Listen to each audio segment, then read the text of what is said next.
All right, what's going on, everybody? Just a quick Chapter 8 review before we take our test next class. Once again, this is just a bunch of example problems of what you will see, similar to what you'll see on the test. Okay, I don't want to do that now. We're going to just go, I will review for the Chapter 8 test. All right, remember it's all on right triangles. Okay, so 8.1 was Pythagorean theorem. Remember, Pythagorean theorem is a squared plus b squared equals c squared, or leg squared plus leg squared equals hypotenuse squared. Okay, so if we're labeling these, right, it's super important that you always make sure you label your hypotenuse as c, right? So this, in this example here, that's our hypotenuse. These are the two legs. In this example over here, this is the hypotenuse. These are the two legs, right? So if we set these up, okay, leg squared plus leg squared equals hypotenuse squared. That means this is going to be 6 squared plus 8 squared equals x squared. Remember, squared means times itself, so 6 squared means 6 times 6, which is 36, plus 8 squared, which is 64, equals x squared, right? 36 plus 64 ends up being 100, equals x squared, right? If we're solving for x, we need to get rid of squared. The opposite of squared is to do the square root, so square root of both sides. Those will cancel out, and that means x is equal to the square root of 100, which is 10.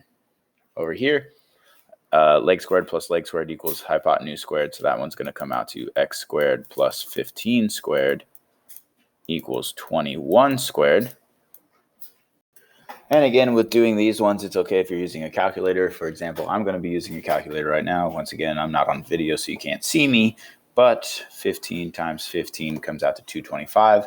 So that means x squared plus 225 equals 21 squared, or 21 times 21, which is 441. All right, which means we have to subtract 225 from both sides. 441 minus 225 gives us 216. X squared equals 216. Then to get rid of squared, we have to take the square root of both sides. And the square root of 216, x is equal to, it rounds up to 14.7. Okay, also make sure you go back to lesson 8.1 so you can review how to simplify non-perfect squares. On the test, there will be some questions where you do have to simplify it in radical form, or it will just round to the nearest tenth. So in this example, I just rounded to the nearest tenth, but please make sure you go back to lesson 8.1 to review how to simplify non-perfect squares in radical form. Okay, 8.2 in special right triangles. Remember, our special right triangles are 45, 45, 90, and 30, 60, 90. There are ratios that go along with those. For the 45, 45, 90, the ratios are, the legs are the same. They're always x, and the hypotenuse is always x times the square root of 2. All right, so that means if this leg is 8, that means this leg is also going to be 8, and that means that the hypotenuse is going to be 8 times the square root of 2.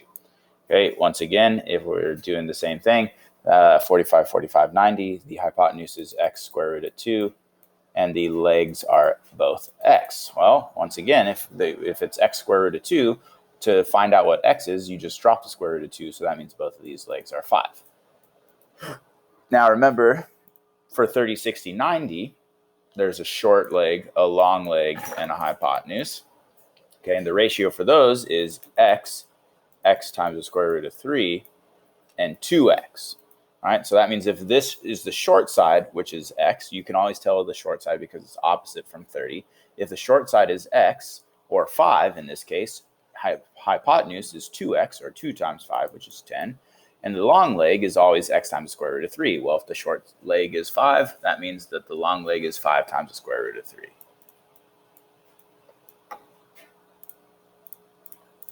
Okay, and 2 more examples of 30, 60, 90. Once again, if we write that the short side is always opposite from the 30, so that's the short, that's the long, that's the hype, right? The short is always x, the long is always x times the square root of 3, and the hypotenuse is always 2x. All right, so now we are given the hypotenuse, so that means it's always easiest to find the short side first. I guess I'll write that in a different color now. Right, so if the hypotenuse is 2 times the short side, to find the short side, you just divide the hypotenuse by 2. So 12 divided by 2 gives you 6. And then the long side is always the short side times the square root of 3. All right, so the square, or 6 times the square root of 3 gives you the long side. Okay, and which means over here, all right, this is the short side, this is the long side, that's the hypotenuse. Once again, the long side is x times the square root of 3. The short side is x, and the hypotenuse is 2x. Which means that if we're given the long side, once again, it's always easiest to find the short side. You drop the square root of 3 from the short side, or sorry, drop the square root of 3 from the long side, and that gives you the short side. So if we drop the square root of 3, that gives us 6. And now the hypotenuse is 2 times the short side, or 6 times 2, which is 12. As you can see, these are actually the same exact triangle. You're just given different parts. Okay, regular trig, always set up your ratios opposite adjacent hypotenuse. Okay, if we're solving for x, if this is our angle, that means 70 is the hypotenuse, x is the adjacent side. You would set that up using cosine. So cosine of the angle, which is 51, cosine 51 equals adjacent over hypotenuse. Adjacent is x, hypotenuse is 70. All right, when x is on top, the pattern is that we multiply both sides by 70. All right, we multiply by 70. Which means that you'd cancel out and you would end up with x is equal to 70 times cosine 51. All right, got to plug that into a calculator. So if we go in, all right, we go into calculator, right? Always remember, make sure that you're in the degree setting, all right? And we had 70 times cosine 51. All right, so we clear, make sure you're in degrees, 70 times cosine 51. Which gives us an answer of 44.05, which would round to 44.1. Unfortunately, it erases my work, so that means that would be 44.1. All right, and this answer, we used cosine here. Okay, over here, if that's our angle, that means x is our opposite. That's a 9. That's our adjacent. O and A uses tangent, so we set that up. Tangent of the angle is 65. Tangent is always opposite over adjacent, so x over 9. Once again, x is on top, so that means we multiply both sides by 9, right? And we end up with x is equal to 9 times tangent 65. Once again, got to keep that in mind, 9 times tangent 65, 9 times tangent 65, because I'll forget. All right, go into the calculator, clear, make sure you're in degrees, 9 times tangent 65.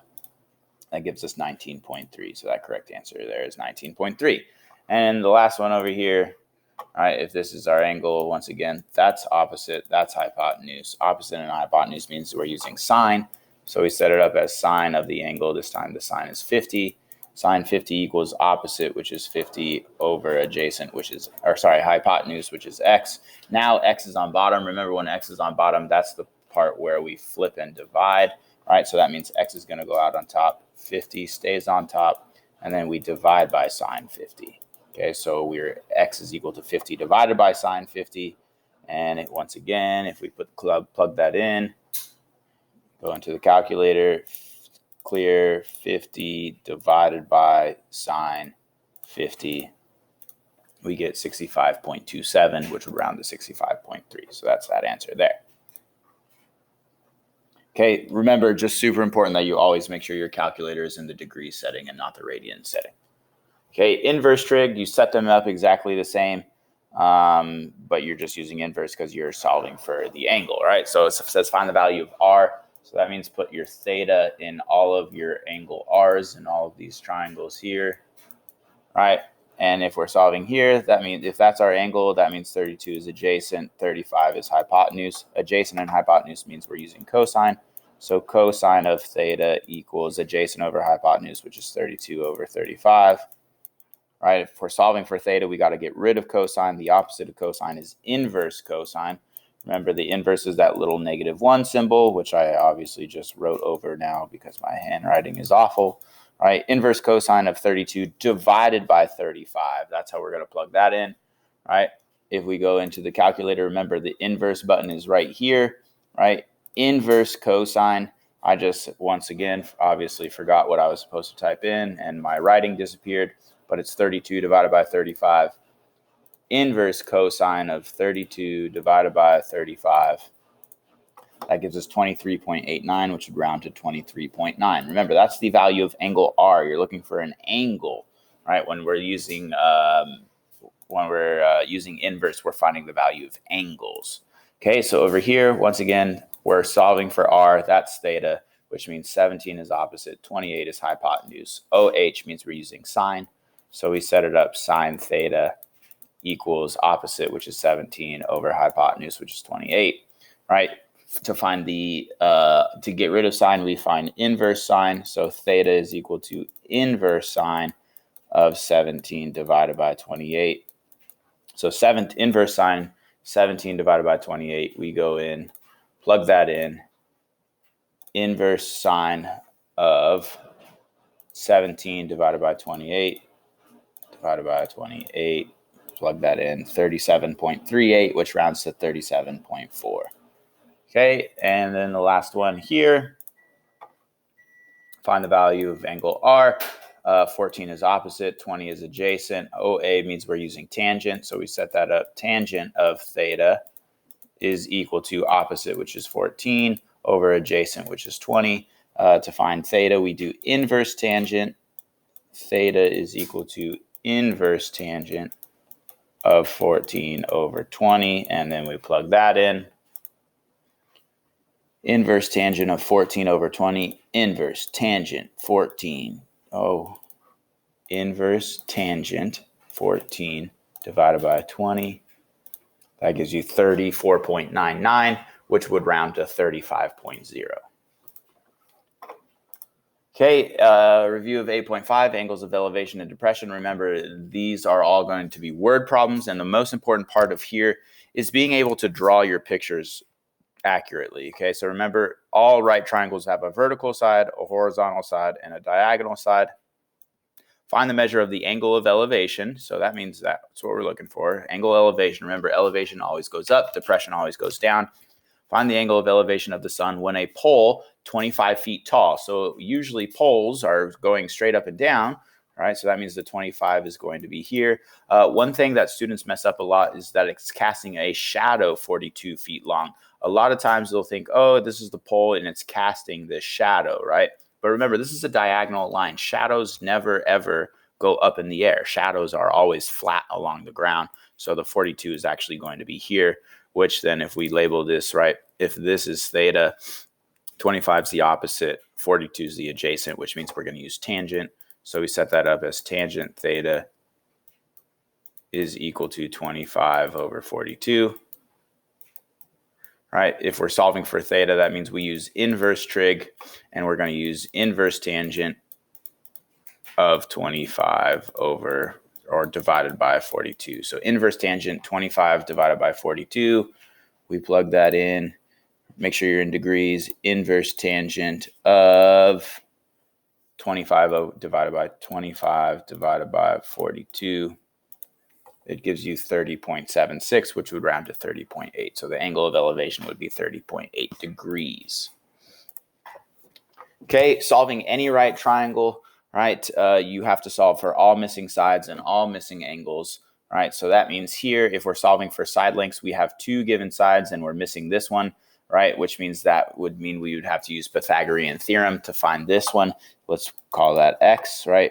That is your hypotenuse. This is your leg. This is your leg, which means if we're solving for x here in this blue color, that would be x squared plus 7 squared is equal to 12 squared, right? X squared plus 7 times 7 is 49 equals 12 times 12 is 144. We have to subtract 49 from both sides. All right, and again, if you're using a calculator, 144 minus 49 gives us 95. So that means x squared is equal to 95. And then we have to take the square root of both sides, which would cancel that out there. And then the square root of 95, we get x is equal to the square root of 95, rounds out to 9.7. So once again, make sure you know how to solve and simplify non-perfect square roots just in case, but this side length here is 9.7. I'm going to have to erase all of this because I don't have enough space to find out our other answers. Okay, now that we have this side length, right, we could technically use this to help us solve for our angles, but remember, this is a rounded answer, so it's definitely not the most accurate. You're going to want to use 7 and 12. Okay, so I'm going to change colors. If we're going to solve for A now, angle A, right, that means that's theta, okay, which means that 7 is going to be your opposite, 12 is going to be your hypotenuse. Opposite and hypotenuse means we're going to use sine. So we set that up, sine theta is equal to opposite, which is 7 over hypotenuse, which is 12, which means we're going to use inverse sine. Theta is equal to inverse sine of 7 divided by 12, and then we're going to plug that in. Inverse sine of 7 over 12. I press pause to cut out some time, but inverse sine of 7 divided by 12 gives us 35.68, which would round to 35.7. Which unfortunately, like I said, as it goes, it keeps canceling out what I write down, but that would be that answer there.